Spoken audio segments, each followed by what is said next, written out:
Pertama-tama mohon maaf sebelum saya mengawali ceramah ini. Saya minta kepada ibu-ibu untuk ketenangannya. Bila mana mungkin ada yang membawa anak yang kebetulan anaknya sedang rewel atau sedang menangis, mohon kiranya kerjasama ibu-ibu untuk membawa keluar terlebih dahulu anaknya untuk ketertiban kita semua. Ya, insya Allah kiranya mohon kerjasamanya. Ya, bila mana mungkin ada yang terganggu ya dengan suara anak-anak yang menangis, orang tua yang punya anak boleh membawa keluar terlebih dahulu. Bila sudah tenang kembali, boleh kembali bergabung bersama kita. Assalamualaikum warahmatullahi wabarakatuh.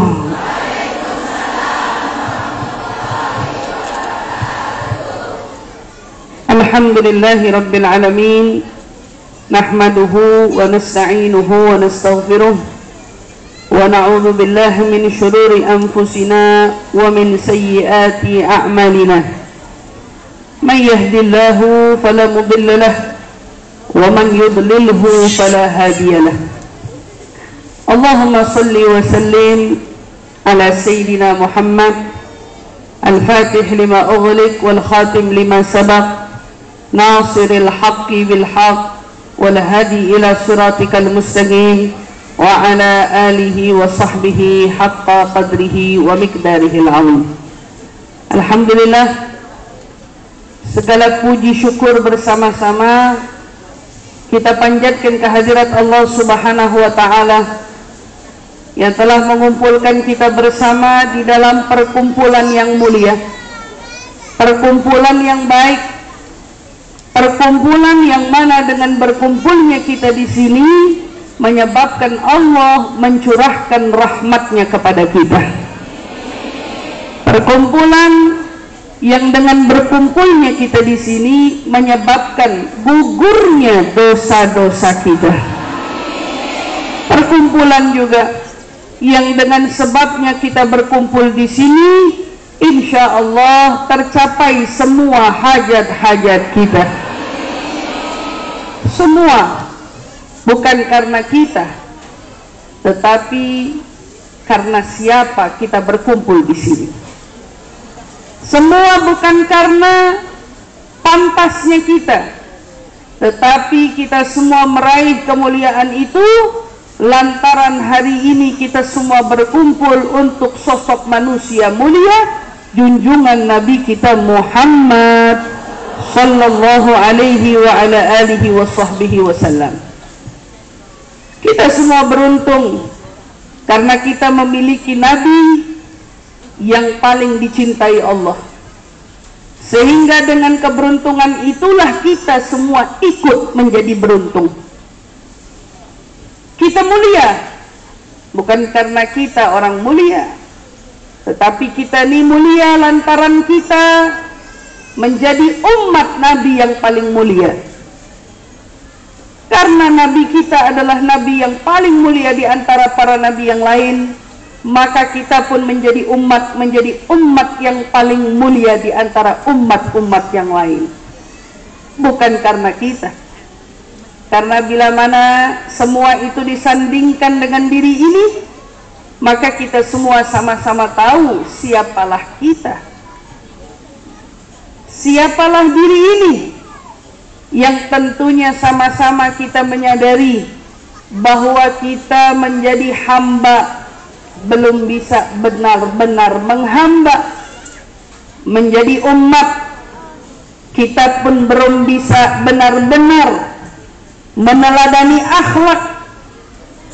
Menjadi anak bagi orang tua kita, kita belum benar-benar menjadi anak yang membanggakan. Menjadi istri, kita pun juga belum benar-benar menjadi istri solehah. Menjadi ibu bagi anak-anak kita, belum benar-benar menjadi ibu yang dibanggakan oleh mereka. Menjadi teman di antara teman-teman kita, kita bukanlah teman yang paling-paling dicinta oleh mereka. Bila mana kita mengukur diri ini, kita akan sadar siapalah kita. Kita bukan siapa-siapa, tetapi kita menjadi siapa karena kemuliaan dan juga kasih sayang serta rahmat dan anugerah Nabi kita Muhammad sallallahu alaihi wasallam, yang dengannya hari ini kita berkumpul. Dengan izinnya Allah hari ini kita bersama, diizinkan kita hadir di dalam menghadirkan salah satu perayaan yang paling dibanggakan oleh penghuni langit dan seluruh penghuni bumi, perayaan yang di dalamnya terdapat perayaan mengingat dan mengenang Nabi kita Muhammad sallallahu alaihi wasallam. Maulid yang tadi kita baca, Maulid Dia Ulami, ada salah satu bait qasidahnya atau bait penggalannya yang Habib Umar tulis, billahi karrir dzikra wasfi Muhammadin kaima tuzih anil qulubi rana. Demi Allah, kata Habib Umar, sering-seringlah diri kita ini mengingat dan kembali mengingat, mengenang dan kembali mengenang siapa? Nabi Muhammad. Karena ternyata dengan mengenang, dengan mengingat sosok Nabi Muhammad, semua kerak-kerak yang melekat di hati ataupun noda-noda dosa yang melekat di dalam diri ini luntur karena Nabi Muhammad sallallahu alaihi wasallam. Jadi tujuan mengingat-ingat dan mengenang Nabi, semua itu bukan karena Nabi yang ingin dikenang.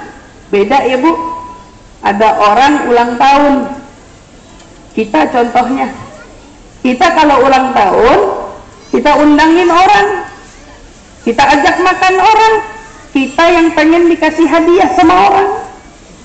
Itu kalau kita yang ulang tahun, kita yang undang, kita yang kasih makan, tapi kita ngarep dikasih imbalan. Tapi kalau Nabi, kita yang bikin hajat, kita yang bikin acara, kita yang sama-sama datang untuk hadir, tapi sesungguhnya tidak ada yang kita berikan kepada Nabi, melainkan Nabilah yang memberikan kepada kita berjuta-juta kebaikannya. Karena di antara kita yang datang, coba saya mau tanya, bawa hadiah apa buat Nabi? Bukankah kita hari ini sedang merayakan hari lahirnya? Kalau kita diundang ulang tahun orang, pantasnya kan bawa hadiah. Tapi kalau kita datang ke Maulid Nabi, hadiah apa yang kita bawa?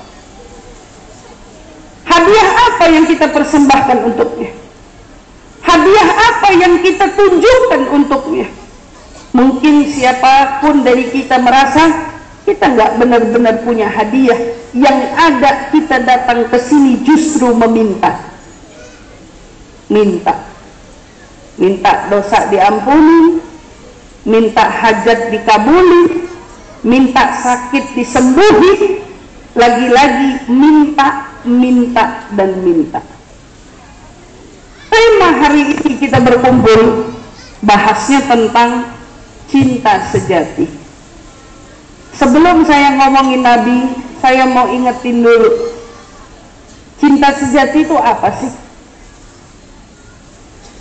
Kalau kita bicara cinta sejati mengikuti definisi saat ini ataupun definisi umumnya manusia, cinta sejati itu adalah cinta yang dapat mencintai kekurangan yang dicinta. Cinta yang dapat mencintai kekurangan yang dicinta. Ibu punya suami, katanya cinta. Tapi kalau suami udah ngeselin, ibu nggak suka. Betul apa enggak? Ibu cinta sama anak, Tapi kalau anak udah membangkang, ibu nggak suka.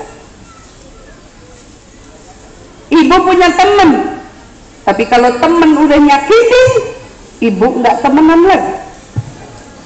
Betul apa enggak? Ibu punya siapa lagi, ibu? Punya orang tua.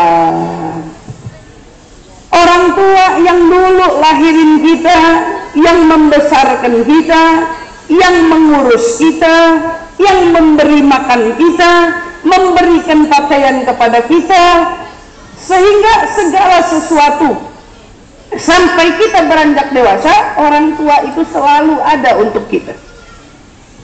Tetapi bila mana orang tua melakukan kesalahan, kita nggak suka sama dia. Kita nggak terima sama dia. Kita nggak senang sama dia.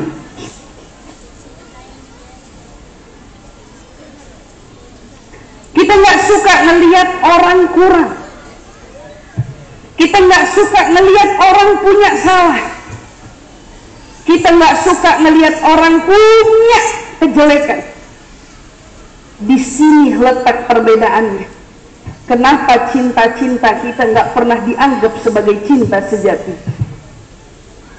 Karena cinta itulah yang cuman dibuktikan oleh Nabi Muhammad Sallallahu Alaihi Wasallam kepada kita semua umatnya. Bu, pernah dengar hadis Nabi? Mamati hayati khairun lakum wa mamati khairun lakum. Nabi bersabda, hidupku bagus, baik untuk kalian, tapi kematianku juga baik untuk kalian. Sahabat waktu dengar hadis ini serentak bertanya, ya Rasulullah, hidupmu baik untuk kami itu benar, tetapi adapun kematianmu baik untuk kami sama sekali nggak benar. Bagaimana mungkin kematianmu itu baik untuk kami? Tapi apa jawaban Nabi? Kata Nabi, bila aku mati, bila aku wafat, bila aku sudah tidak ada lagi di tengah-tengah kalian, tu'rad aliyya a'malakum, Allah hantarkan kepadaku amal perbuatan kalian. Jadi ini hari apa, Bu? Hari Kamis. Hari ini amalan kita disodorin sama Nabi. Senin dan Kamis amalan kita dikasih sama Nabi. Amalan sepanjang hari, sepanjang minggu, semua diberikan kepada Nabi. Catatannya komplit, gak ada yang kelewat. Pada saat amalan itu diberi, perhatikan ucapan Nabi. In wajadtu khairan fahamidullah. Kata Nabi, bila aku mendapatkan laporan amal-amal umatku baik, amal-amal umatku bagus, maka aku bersyukur kepada Allah. Wa in wajadtu ghairu dzalik, tapi kalau yang aku dapati amalnya selain daripada bagus, amalnya buruk, dia dusta, dia ghibah, dia namimah, dia membuka aib orang, dia mencela, dia meninggalkan sholat, dia membuka aurat, apalagi Bu, dosa-dosa kita yang lainnya. Dia dengerin hal yang enggak manfaat, bahkan dia ikut serta di dalam perbuatan yang tidak benar. Katakanlah amal-amal kita semuanya. In wajadtu ghairu dzalik, tapi kata Nabi, kalau yang kudapati selain daripada itu, fa astaghfirullah, maka aku akan memohonkan ampun bagi dosa-dosa mereka kepada Allah. Saya mau tanya di sini, Bu, ada nggak hadisnya Nabi marah? Ada nggak kedengeran bunyinya Nabi kecewa? Ada nggak kedengerannya Nabi bilang, aku sedih. Karena ternyata memang Nabi satu-satunya makhluk yang telah menunjukkan kepada kita apa arti cinta sejati. Nabi cinta sama umat walaupun umatnya seperti kita yang penuh dosa. Nabi rindu kepada umat walaupun umat itu adalah umat yang bahkan gak rindu sama nabinya. Nabi ingin kita masuk surga walaupun kenyataannya banyak dari kita yang tidak berlomba-lomba ingin masuk surga. Kalau diukur-ukur, Nabi mau kita baik, kita belum tentu memberikan kebaikan untuk Nabi. Nabi selalu mohonkan ampun untuk dosa kesalahan kita. Kita sendiri belum tentu sadar untuk meminta ampun untuk dosa kita. Ini nggak dipunyain, nggak dimiliki kecuali orang yang di hatinya punya cinta sejati kepada kita. Bu, suami kita cinta sama kita mungkin, suami kita sayang sama kita mungkin, tetapi subhanallah, bila mana terjadi kesalahan fatal di antara kita dengannya, belum tentu maafnya cepat terucap. Ibu cinta sama suami, bila mana terjadi satu kesalahan fatal yang dilakukan oleh suami, mulut ibu belum tentu cepat mengucapkan maaf untuk dia. Lalu cinta mana yang kita anggap benar? Cinta mana yang kita anggap benar? Andai kata cinta definisinya adalah cinta yang kita anggap ini, maka Nabi Muhammad sudah lebih dulu mungkin tidak mau memandang kita karena banyaknya dosa dan kesalahan yang kita perbuat. Nabi mungkin sejak dulu tidak berkenan merindukan kita atau mungkin berharap akan keselamatan kita. Kenapa? Karena banyaknya kesalahan yang kita perbuat tidak sesuai dengan apa? Dengan definisi cinta yang kita anggap. Tapi kenyataannya nggak begitu. Nabi Shallallahu Alaihi Wasallam yang ngajarin sama kita, cinta itu berarti sepaket. Cinta kebaikannya, cinta keburukannya. Kalau kita tahu betapa Nabi memiliki cinta sejati untuk kita, maka sepatutnya kita sebagai umat ini sadar diri untuk mau mencintai Nabi seperti Nabi cinta kepada kita. Sementara kalau dicari Nabi ada nggak sih keburukannya untuk kita celak? Nggak ada. Nabi ada nggak sih kurangnya untuk kita celak? Nggak ada. Nabi ada nggak sih salahnya untuk kita celak? Nggak ada. Yang ada, yang hanya kita temukan, Nabi adalah sosok manusia sempurna, paling sempurna, bahkan sangat-sangat sempurna. Maka ibu-ibu yang dirahmati Allah, di dalam kesempatan kita hari ini bermaulid, kita hadir kajian, Masya Allah. Tadi Ustazah Ruqayyah ngingetin, maulid itu penting loh. Ceramah juga penting. Maulid itu bawa kebaikan loh. Ceramah juga begitu. Tapi coba sama-sama kita merenung, Bu, selama maulid dibaca, yang ikut baca berapa orang? Yang ikut nyimak berapa orang? Yang ikut merasakan kesyahduhan berapa orang? Apa enggak orang kebanyakan lebih sibuk dengan kepentingannya ketimbang maulidnya? Maulid datangnya kemana? Ke maulid. Tapi sayang punya disayang, maulidnya dia nggak baca. Ustazah nggak baca maulid tapi dengar. Alhamdulillah kalau masih dengar. Harusnya kalau dengar mulutnya bungkam. Tapi apa yang terjadi? Dengarnya belum tentu, berisiknya iya. Di mana-mana Bu, asal ibu tahu, maulid itu sama dengan menghadirkan ruhnya Nabi. menghadirkan ruhnya Nabi. Kalau menghadirkan ruhnya Nabi, berarti anggapannya seolah-olah ada Nabi. Bila mana kita menghadirkan ruhnya Nabi dan seolah-olah ada Nabi, maka sepatutnya setiap orang yang datang ke maulid, kepalanya nunduk karena malu sama Nabi. Harusnya setiap kali datang maulid, rasa harunya muncul dan tinggi lantaran dia sadar betapa butuhnya dia sama Nabi. Tapi yang menyedihkan tuh, berapa kali kita menghadiri majelis-majelis maulid, ada orang-orang yang hadir maulid tapi kayak bukan datang ke maulid, tapi kayak datang ke pasar.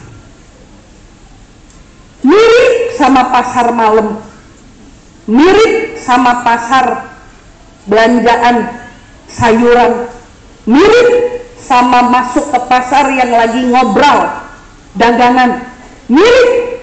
Kenapa? Karena mereka datang nggak pakai hormat. Katanya cinta, katanya rindu, katanya sayang, katanya mau syafaat. Tapi bahkan untuk menundukkan diri hanya beberapa saat, mereka seolah nggak rela. Kayaknya istilahnya itu ngobrol sama sebelah lebih enak daripada menyimak maulid Nabi Muhammad. Ibu-ibu yang dirahmati Allah, kamu mau tahu cinta? Kamu mau tahu cinta? Sayyidina Abu Bakar As-Siddiq, pada saat pertama kali turun perintah dari Allah kepada Nabi untuk berdakwah secara terang-terangan, Nabi berdakwah di kota Mekah secara diam-diam. Berapa tahun? 10 tahun. Tahu-tahu turun perintah untuk berdakwah terang-terangan. Pada saat perintah dakwah terang-terangan itu direalisasikan oleh Nabi, apa yang terjadi, Bu? Kemarahan orang Quraisy tidak bisa diatasi. Seketika pada saat Nabi ngajak orang ke kebaikan, hantaman pukulan datang bertubi-tubi kepada Nabi. Mereka marah, mereka merasa dicemooh ajaran leluhurnya, mereka merasa seolah-olah Nabi telah menyesatkan mereka. Pukulan demi pukulan menghantam Nabi Muhammad. Saat itu Sayyidina Abu Bakar As-Siddiq menghadang semua pukulan itu, sehingga semua pukulan yang ditujukan kepada Nabi, pukulan itu melayang ke tubuh dan wajahnya Abu Bakar As-Siddiq.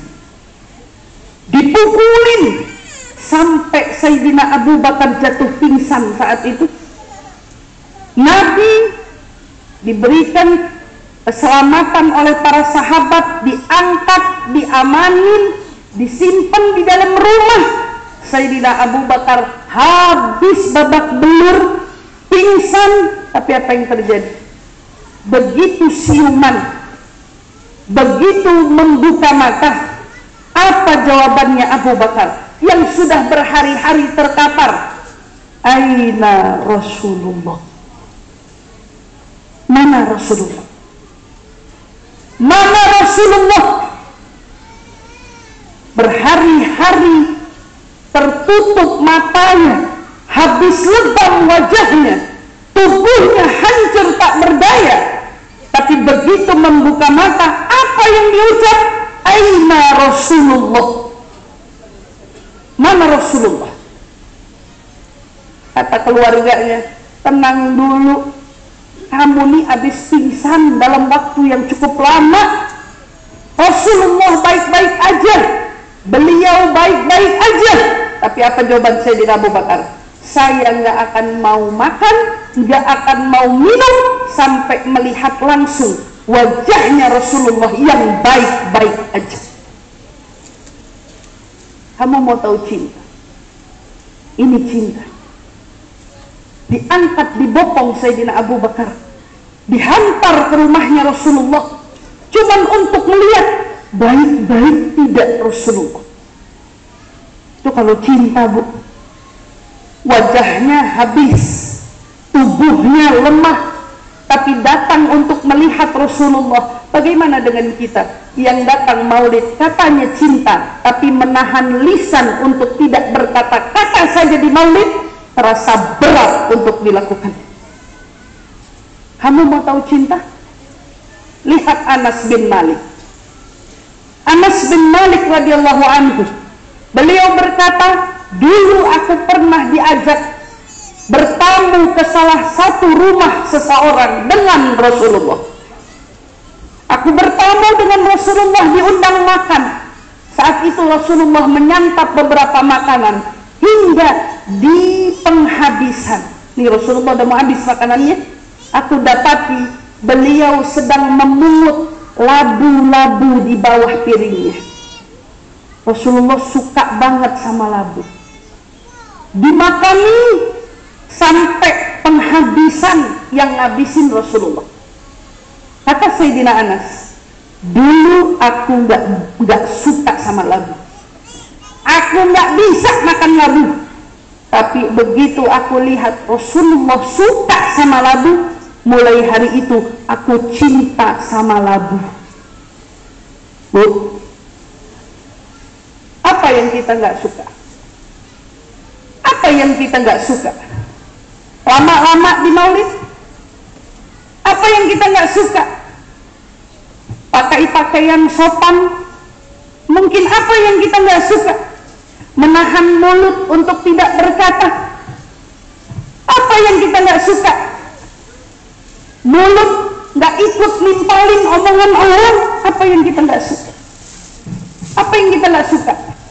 Tapi saat dibandingkan dengan apa yang Nabi suka, kita suka ngomongin orang. Kita suka mungkin melakukan kesalahan. Kita suka mungkin mengabaikan kebenaran. Tapi coba bandingin sama apa yang Nabi suka. Bisa nggak? Ustazah, itu kan cuma makanan. Justru itu hebatnya sahabat. Kalau sama makanan aja dia mau paling mirip sama Nabi, apalagi sama ibadah. Kalau sama makanan aja mereka mau nyamain yang mereka suka, yang mereka nggak suka harus sama Nabi, apalagi pakaiannya.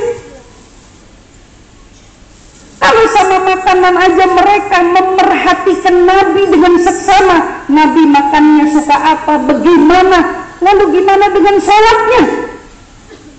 Perhatiin, Bu. Kadang-kadang kita sendiri suka sama makanan, belum tentu makanan itu disuka sama Nabi. Atau mungkin kita nggak suka sama makanan, padahal Nabi suka sama makanan tersebut. Tahu? Nabi suka korma, banyak dari kita nggak suka korma. Nggak suka kita sama korma. Korma mah 1-2 aja, asal gigit aja, bil barokah aja. 1-2 makanan kita nggak bisa sama Nabi. Kamu mau tahu cinta?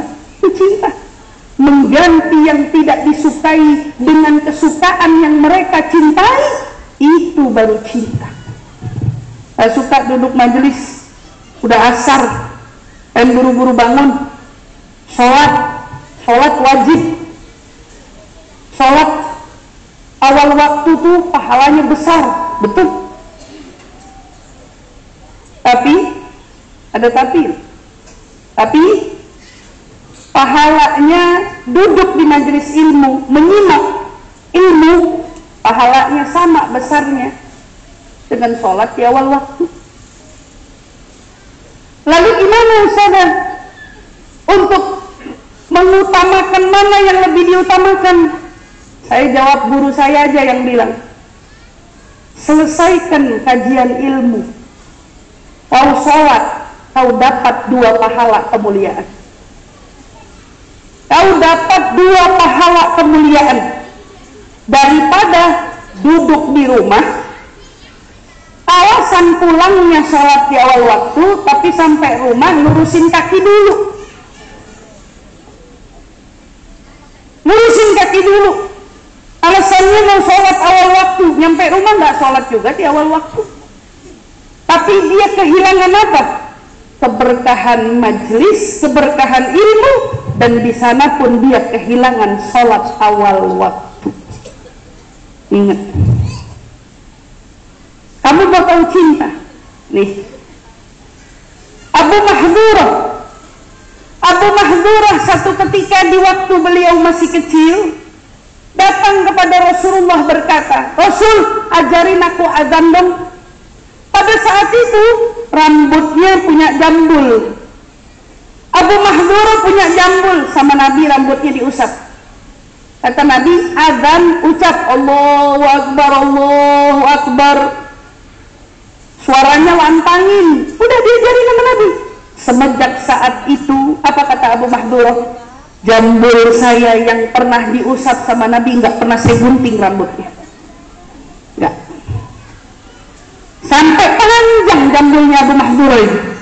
Waktu ditanya, itu rambut panjang kenapa nggak dipotong? Oh, ini rambut pernah dipegang sama Nabi Muhammad Sallallahu alaihi wasallam. Apa aja yang berkenaan sama Nabi menjadi sesuatu yang dicintai. Ayo coba sama kita. Kita cinta sama Nabi, harus cinta maulidnya, harus cinta sunnahnya, harus cinta syariatnya, harus cinta segala sesuatu yang berkenaan kepadanya, dan tidak boleh memilih-milih hanya yang kita suka.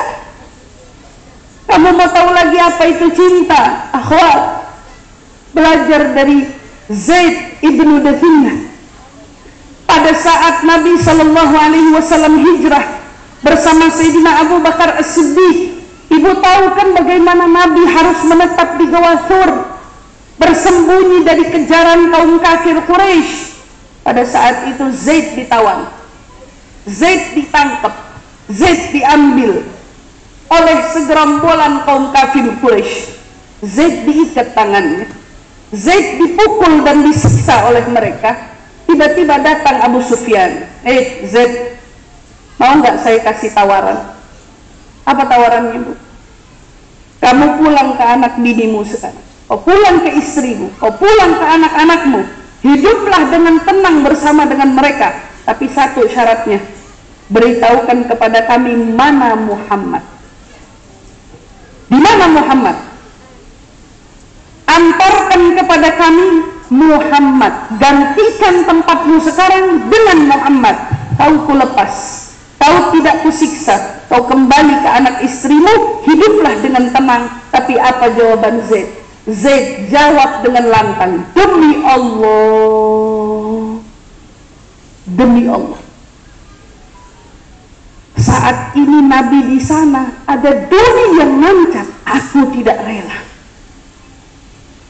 Saat ini Nabi di sana ada duri yang memancat, aku tidak rela, kata Zaid. Jangankan menggantikan tempatku di sini, duri di sana mengancam Nabi, aku di sini tidak rela. Apa jawaban Abu Sufyan?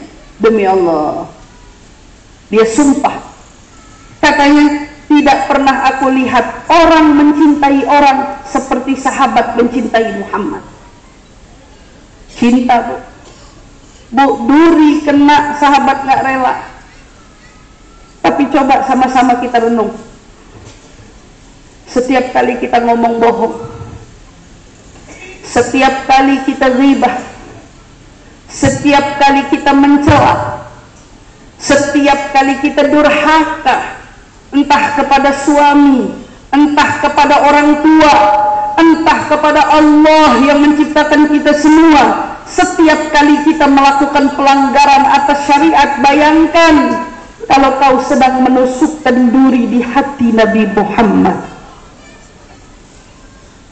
Bayangkan, cinta mana yang sanggup menusukkan duri kepada orang yang dicinta?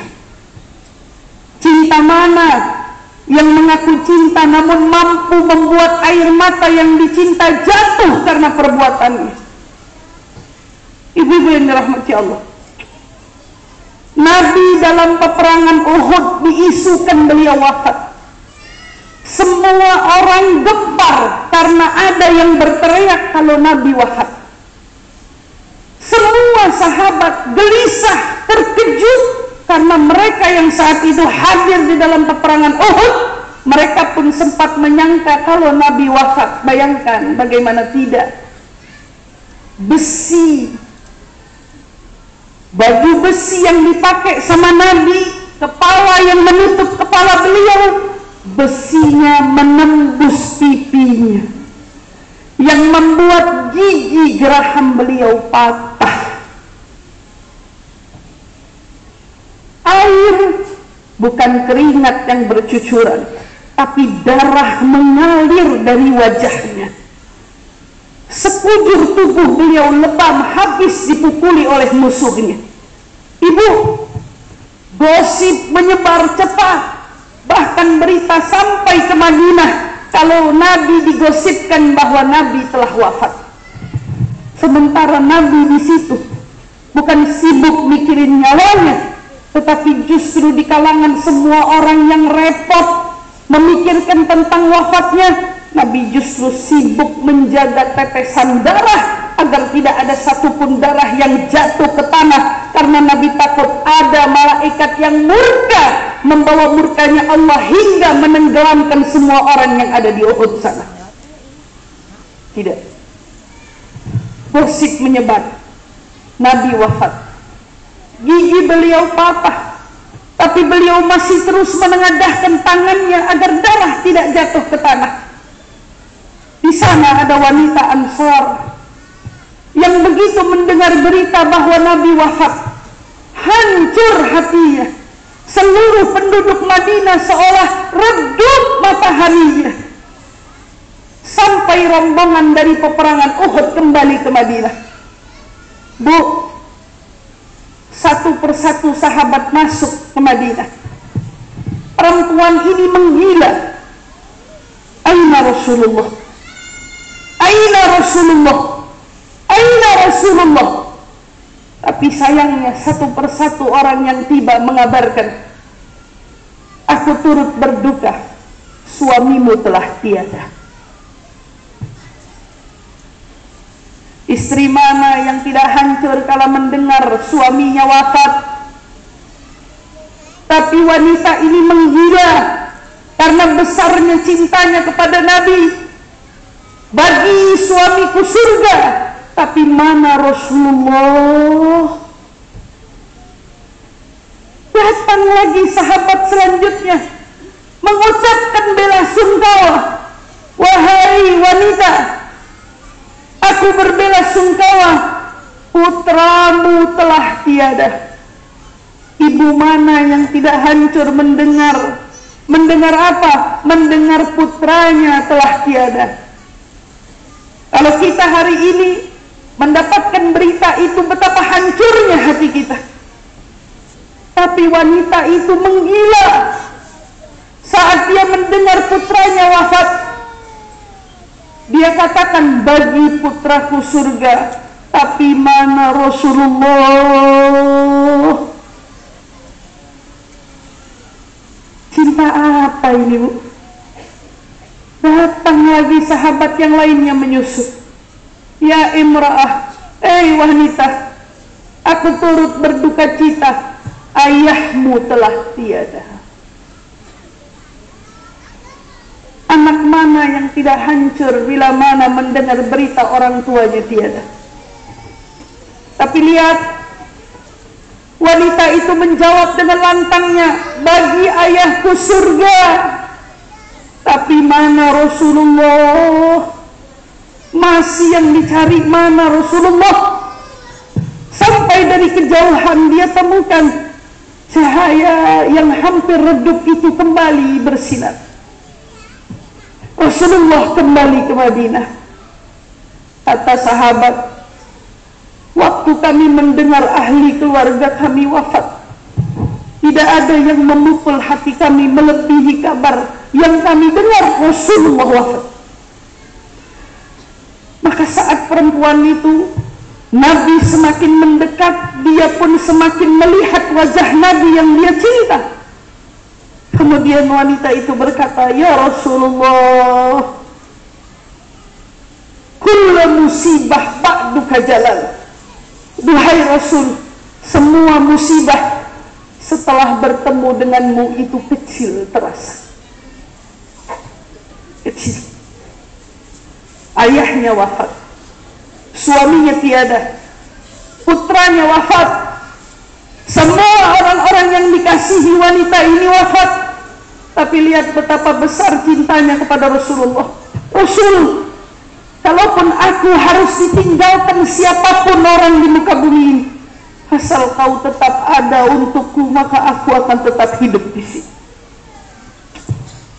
Berapa banyak kita takut akan penilaian orang, berapa banyak kita takut akan anggapan orang, berapa banyak kita takut akan dicemooh orang, padahal yang sedang kita lakukan sesuatu untuk Nabi Muhammad. Berapa banyak kita merasa letih akan sindiran orang, sehingga membuat kita rasanya ingin mundur dari tempat kebaikan. Namun ingat-ingatlah betapa besar ataupun kecil cintamu untuk Nabi, itu yang menentukan kau tetap bertahan atau kau berhenti. Ibu-ibu yang dirahmati Allah, wanita Ansar punya cinta, sahabat Nabi punya cinta. Namun semua mereka yang punya cinta untuk Nabi, di tengah-tengah Nabi bersama mereka, justru Nabi merindukan orang lain di sana. Saat Nabi duduk dengan para sahabat, justru Nabi malah berkata, wasyaudah, wasyaudah. Aduh, rindu banget. Aduh, rindu banget. Aduh, rindu banget. Ishtaqtu ala akhwani. Aku rindu kepada saudara-saudaraku. Sahabat bertanya, anahnu ya Rasulullah. Sahabat yang kau maksud itu kami? Bukan. Kamu sahabat, teman-temanku yang aku rindu, saudara-saudaraku yang aku rindu. Ahumul anbiya? Apa mereka itu para nabi? Bukan, mereka anbiyanya Allah. Ahumul malaikah? Apa mereka para malaikatnya Allah? Lah, mereka para malaikat Allah. Lalu siapa gerangan yang kau rindu? Bu, manusia yang mereka cinta, manusia yang mereka kasihi. Tiba-tiba Nabi mengucap bahwa beliau rindu akan seseorang. Bagaimana mereka tidak ingin bertanya siapa orangnya? Tapi saat mereka bertanya, mereka mendapatkan jawaban. Ishtaqtu ala akhwani. Saya rindu sama saudara-saudara saya. Siapa mereka ya Rasulullah? Umamun ja'a min ba'di yu'minuna bi walam yarawi. Aku rindu dengan saudara-saudaraku, umat yang datang setelah aku. Mereka belum pernah bertatap wajah langsung denganku, belum pernah mendengar nasihat-nasihatku secara langsung, belum pernah ikut berjuang bersamaku. Tetapi kata Nabi, mereka yang tidak pernah melihatku, namun di hatinya punya iman kepadaku. Aku rindu mereka. Aku rindu mereka. Nabi rindu mereka. Apakah orang-orang itu kita? Apakah orang-orang itu kita? Saudara yang beliau anggap 1400 tahun yang lalu, kelompok umat yang datang setelahnya, tidak pernah melihat Nabi, tapi punya iman untuk Nabi. Jika orang itu adalah kita, betapa beruntungnya kita yang dirindu sama Nabi Muhammad. Pertanyaannya, apakah kita rindu kepadanya? Apakah kita mau berjumpa dengannya? Apakah kita mau bersama dengannya? Apakah kita mau menggembirakan hatinya? Seperti beliau yang selalu mengingat akan kita, walaupun kita kita yang selalu lagi dan lagi melakukan kesalahan demi kesalahan kepadanya, melakukan dosa demi dosa yang dihadapkan kepadanya, namun kita seolah tak pernah jera. Apakah itu cinta yang kita maksud selama ini untuk Nabi Muhammad? Oleh karena itu, ibu-ibu yang dirahmati Allah, di dalam pertemuan hari ini kita berkumpul, kita mengenang, kita belajar, maka sama-sama kita azamkan diri kita ini untuk kita mau meneladani Nabi, mau mengikuti Nabi, karena hanya itu bukti yang paling dapat dibenarkan sebagai orang yang mengaku cinta kepada Nabi. Kata Nabi di dalam sebuah riwayat, "Man ata'ani dakhalal jannah wa man asani faqad aba." Siapa yang taat kepadaku berarti dia akan bersama denganku di surga. Namun barang siapa yang durhaka kepadaku berarti dia telah menolak surga. Namun hadis ini diawali dengan syarat, "Man ahya sunnati faqad ahabbani, wa man ahabbani kana ma'i fil jannah." Siapa di antara kalian yang menghidupkan sunnahku, itu bukti bahwa kalian betul mencintaiku. Bukti cinta kepada Nabi adalah menghidupkan sunnah-sunnahnya Nabi. Ibu, kalau nggak tahu apa aja sunnah Nabi, hadir majelis ilmu biar tahu sunnah-sunnah Nabi. Ibu yang udah tahu sunnah-sunnah Nabi, ayo mulai sekarang jalankan dan hidupkan agar cintamu dapat dibenarkan oleh Nabi. Karena hanya dengan mutaba'ah, mengikuti Nabi, maka kita menjadi orang yang layak dengan Nabi Muhammad. Hanya dengan kita meneladani Nabi, kita menjadi orang yang bisa berkumpul dengan Nabi Muhammad. Hanya dengan kita mengikuti jejak demi jejak Nabi, maka kita menjadi orang yang esok akan berada di bawah naungan Nabi Muhammad. Tidakkah kita rindu kepadanya? Tidakkah kita ingin menatap wajahnya? Tidakkah kita ingin mencium tangannya? Tidakkah kita ingin meminum telaganya? Tidakkah kita ingin berada di dalam naungannya? Tidakkah kita ingin masuk ke surga yang ada Nabi? Mulai sekarang kita azamkan diri. Semoga setelah hari ini tidak ada dari kita yang pernah lagi menancapkan duri di hati Nabi. Setelah hari ini tidak ada lagi di antara kita yang pernah akan menyakiti hati Nabi. Mulai hari ini tidak ada di antara kita yang mengabaikan sunnah-sunnah Nabi. Mulai hari ini tidak ada lagi di antara kita yang meninggalkan akan perintah Nabi. Kita berharap di perkumpulan yang mulia ini Allah berkenan memandang kita semua, menggugurkan dosa-dosa kita semua, menghapus kesalahan kita semua, mendekatkan kita kepada Nabi Muhammad sallallahu alaihi wasallam. Dan ya Allah, jangan lihat dosa-dosa kami, ya Allah, jangan lihat semua kekurangan kami, namun kalaupun di hati kami masih punya cinta kepada Nabi walau hanya setitik, mohon dengan cinta ini buat kami dekat dengan Nabi Muhammad.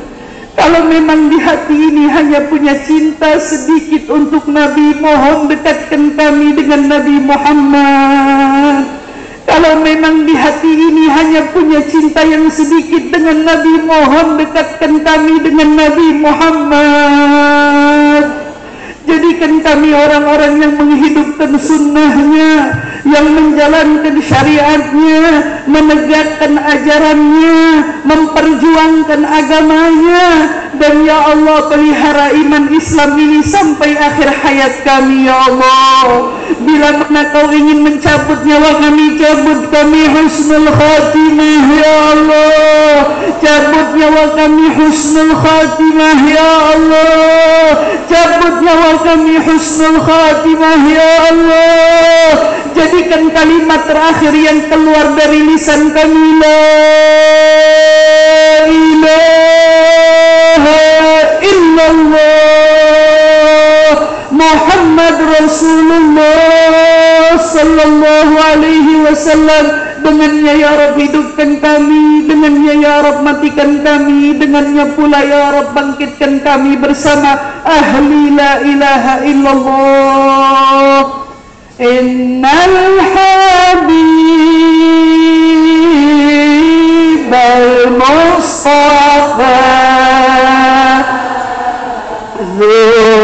zurafatin wa duwafa wa dhikruhu fihi shifa idza tamanat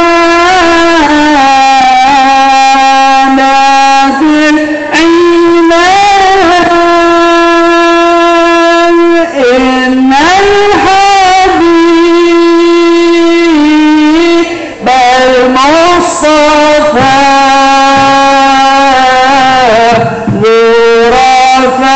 zurafatin wa du'afa wa dhikruhu fihi shifa idza tamanat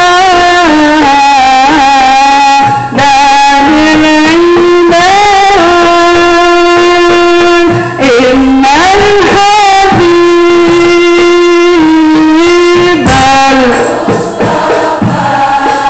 ya Rasulullah. Pandang kami semua yang hadir di sini, ulurkan syafaatmu untuk kami semua yang hadir di sini.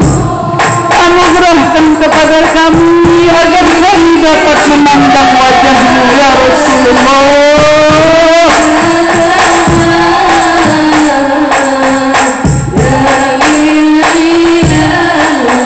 Maafkan dosa-dosa hati kami ya Rasulullah. Al-Mustafa Durafatin Wafa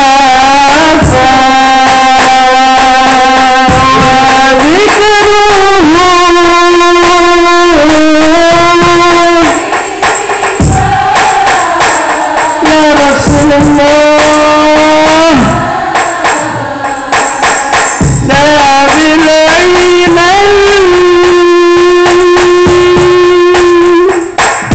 ربنا لا تزغ قلوبنا بعد إذ هديتنا وهب لنا من لدنك رحمة إنك أنت الوهاب. ربنا آتنا في الدنيا حسنة وفي الآخرة حسنة وقنا عذاب النار وادخلنا يا رب جنة مع الأبرار يا عزيز يا غفار. سبحان ربك رب العزة عما يصفون وسلام على المرسلين والحمد لله رب العالمين. Semoga Majelis Ta'lim Nurul Abrar dan Majelis Ta'lim Darul Zahra mudah-mudahan semuanya diberikan keberkahan oleh Allah Subhanahu wa taala.